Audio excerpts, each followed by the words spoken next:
Hi everyone, this is Elian, your detox coach. I had quite a few people asking me to talk about parasites and how it works and what's the best way to go around eradicating it. So I'm going to make a short video on that. I hope you enjoy it. So parasites, I think the most important thing for people to realize is that parasites are a secondary condition. It's not the primary problem. There needs to be a primary imbalance or problem that exists for parasites to find a home in your body. And the other thing that we must realize is certain parasites have a symbiotic relationship with us. So let's look at macroparasites and microparasites. Macroparasites are the ones that's visiting usually. It's usually coming from an external source, be it feces or being in contact with animals or other people with parasites or the parasite itself. However, it came into your body, it came from an external source. These are the big ones, the tapeworms, the roundworms, all the worms and the flukes, you know.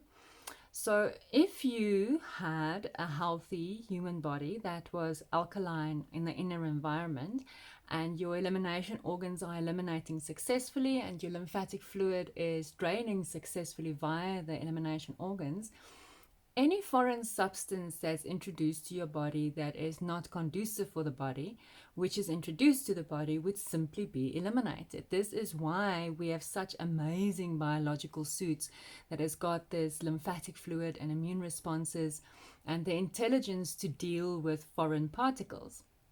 So if you are in a condition where you are acidic and you have a stagnant or a very sticky lymph and your elimination organs are not eliminating successfully, now this is a breeding place for parasites. As they enter your system, they have ample spaces where they can make a nest, where they can find a home. There's enough dead cells and putrefaction and fermentation happening in your inner environment because of your acidosis that provides them with the necessary food, and they have no reason to leave the host. They are quite happy where they are.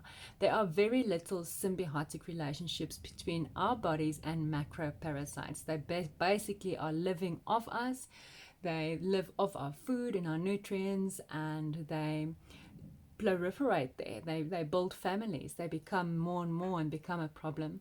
So this is something you would want to rid your body of, and you can use wholesome herbs to do this. Wormwood is a very specific herb that is incredible in eliminating parasites, and there's a few other. You usually get a list. Any website you visit that's worth their salt will give you between 5 to 15 very effective parasite herbs that can help you to get rid of these parasites. But it's going to be a temporary solution. You will fall victim to the next parasite as soon as you come in contact with them. And living in the spaces we live in, this happens often. So by not bringing your body in balance into a space where it's an alkaline inner environment, where your elimination organs are eliminating successfully, your lymphatic fluid is draining successfully, then there's very little use in actually doing a macro parasite cleanse. So a microparasite cleanse, on the other hand, there's a lot more to say about. Many of the microparasites we actually have a symbiotic relationship with. Again, especially if we are consuming food that is not so conducive for us. For instance, fermented food, yes, it contains microelements and microorganisms of its own, which is beneficial. I can't judge that, but there's no chemistry in your body that can deal with fermentation. There's no enzymes or no chemistry in the body that can deal with fermentation. The only thing that's in your body that can deal with fermentation is the fungi. And this is a beautiful symbiotic relationship we have with the fungi in our body. Is the moment we do eat fermented food, or the moment we combine our foods in such a way that parts of the dish ferments instead of digest, the fungi actually arrives and eradicate this fermentation. The waste product of this, of course, is alcohol and sugar, which is not ideal for the body, but at least it is being dealt with, it is being metabolized. So you don't really now want to go and eradicate the fungi in your body while you are still having fermented food, or while you're still having food that are combined in such a way that it renders fermentation. In this case, you really need the fungi. So now using herbs to support you to get rid of the fungi is really actually bringing more damage to your system than actually leaving them there and allowing them to live in a symbiotic relationship with you. Of course, things can get out of hand to the point where you have horrible discharges or itching, and that happen because of the overgrowth of fungi. And fair enough, if you use your herbs then to get rid of the fungi, do that. But again, you're not gonna bring a solution to the cause of the situation if you do not get into a place where you regenerate your body to the point where you have an alkaline inner environment, your elimination organs are eliminating successfully, and your lymphatic fluid is draining successfully. This is the only way you can build an alkaline inner environment, if you are successfully eliminating the acidic wastes of 100 trillion cells. And if you're not consuming too much acid ash forming food. This is a conversation for another day. So there's another symbiotic relationship with bacterium. Bacterium is like the carnivores. They deal with putrefaction. So any kind of protein that you've eaten that results in putrefaction, this is where the bacterium comes in. Also, if you sit with a heavy situation of acidosis, which kills many of your body cells, the bacterium actually arrives to deal with these dead cells as well. Remember, this will only happen in a situation where your elimination organs are not functioning well, the lymphatic fluid is not draining, which is this accumulation of metabolic acidic wastes, which renders your cells to die because they're being burned to death by the acids surrounding them. Again, this would not have happened if you were in an alkaline situation. So now there's bacterium. Let's use bladder infection as an example. We all know bacterium is involved with bladder infection. Many doctors would tell you it is the bacteria that gives you the bladder infection, which is absolutely bullcrap. It is acidosis. It's the fact that your body cannot eliminate wastes successfully. And this buildup of wastes in your bladder and kidney area that actually renders your cells to die. And then the bacteria starts proliferating because they've got all this food to deal with. They've got all these dead cells to deal with. So what the mainstream medicine oaks do is they give you some antibiotics to kill the bacterium, because according to them, the bacterium is the problem. But they never help you to heal the cause. So this is just a temporary solution, and very soon the bacterium just grow back because there's so much food for them. So if you really want to do a successful parasite detox, you're really going to have to look at a systemic detoxification, rather than just using supplement herbs and medicine, isolated medicine, to get rid of the parasites. This is something else I can maybe mention here as well. For me, a parasite cleanse is never just a once-off thing. It is a process of using herbs over an extended period of time. For instance, a macroparasite cleanse would be strongly suggested to eat better, to alkalize your body and energize it with simple structured food that doesn't add more acid to the system, so that you can alkalize your inner environment and your elimination organs can start eliminating successfully. Then only do you apply macroorganism herbs that would help with eliminating macroorganisms.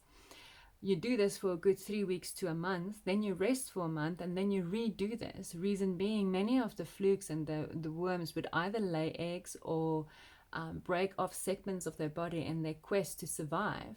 So by repeating the same treatment, you're now actually hitting that second generation of macroparasites. Microparasites, on the other hand, you want to definitely do alongside an alkalizing diet and detoxification, so that as your usage of food change and you do not deliver that amount of fermentation to your body anymore, you don't need that amount of fungi anymore. So now you can use herbs to help your body to eradicate the excess fungi. The same with the bacterium. As the acidosis subsides in your body and it becomes alkaline, you don't need the bacterium to be present so much, and you can actually use herbs to eradicate it. Why use herbs instead of isolated over-the-counter pharmaceutical products? Well, for me, the main thing is herbs has a wholesome intelligence. It has been designed by nature in symbiosis with nature and with man and with animals. It's got an intelligence that you cannot even imagine that isolated chemistry has. Isolated chemistry is like taking some of the bricks of a wholesome plant and now using these bricks, these elements that make up the wholesome plant to eliminate certain parasites. This is a very dangerous game. There's no intelligence to this isolated chemistry. You've got a microflora of over 10,000 strains known to man. They've only been able to analyze and name about 2,500 of this 10,000. And of that, they've only sort of successfully isolated up to a couple of hundred, claiming them to be healthy microflora and bacterium and probiotics and whatnot, which they then sell as isolated chemistry for people to restore their inner flora, microflora. And you know, if you really, there's no way you can know if you really restore the full magnitude of 10,000 strains of microflora. So chemical washing is very dangerous. If you start using stuff that can clean a toilet and you use this for internal cleansing, there's no way only the bad guys will get eradicated. You will definitely lose your microflora. People go so far as to actually transplanting the feces of healthy humans into unhealthy humans just to try to actually reintroduce this healthy microflora. So it's much more extensive than just having a few isolated probiotics to try to restore this intricate microflora of yours. So it's very dangerous to go to isolated chemistry to treat parasites, and at the same time it's quite futile to actually try to rid yourself of parasites if you are still sitting with the same inner environment and you're not actually planning to make lifestyle changes that brings a difference to the chemistry in your body. There's this talk about doing parasite cleanse around the full moon because that's when they lay eggs, and that I'm not completely against that. For me, it is sort of on the mindset of doing this isolated parasite cleanse and you're doing this a once-off thing, which for me it defeats the purpose. It's always a 6 to 9 month approach if you really want to rid yourself of parasites, starting with a macro parasite, repeating it after you've rested a month, and then the micro parasite cleansing continuously happening as you continuously change your lifestyle and do not introduce as much fermentation and putrefaction to your system. So this is more or less what I wanted to say about it. One thing I can add is we do really want to get rid of excessive parasites in our body. They have a frequency of their own, and this influences the summation of your frequency. It infiltrates your energetic body as much as your physical body. So living with parasites is not truly ideal. Continuously doing parasite cleanses because your inner environment stays acidic and imbalanced and a perfect place for them to infest is probably a way to live. You can probably continue living like that. You should be able to get rid of most of them. There are quite hardy parasites out there. We all know about Bilharzia, for instance, and there's a few others that is not so easy to get rid of. And for you to really be successful with that would be very necessary to change your lifestyle, to learn about the acidity of food, the effect it has on your body, the acid or alkaline ash food leaves in your body, and if the food that you eat needs an alkaline digestive process or an acidic digestive process. So this is a chat for another topic. And this is hopefully everything that I can share with you in regards to parasites. I hope you all have the opportunity to go through a healing process where you also go through an extensive period of getting rid of the parasites. We all have parasites. There's no way you can tell me you don't have parasites. We are living way in too close proximity with each other, with animals, with not ideal circumstances in towns and cities, and we eat from each other's restaurants and kitchens, and there's no way you don't have parasites. So it is very important to have this attitude where you learn more about the working of the body, how to alkalize it, how to make sure your elimination organs are actually eliminating successfully, and then hand in hand with that, use herbs to help you get rid of the parasites that is not conducive for your existence. This is Elaine, your detox coach, signing off. Do like the video and follow us on our website if you want to know more about the online detoxes we run. All the online detox programs we've got always include some or other anti-parasitic program to support you to detoxify on all levels. Have a good day, everyone.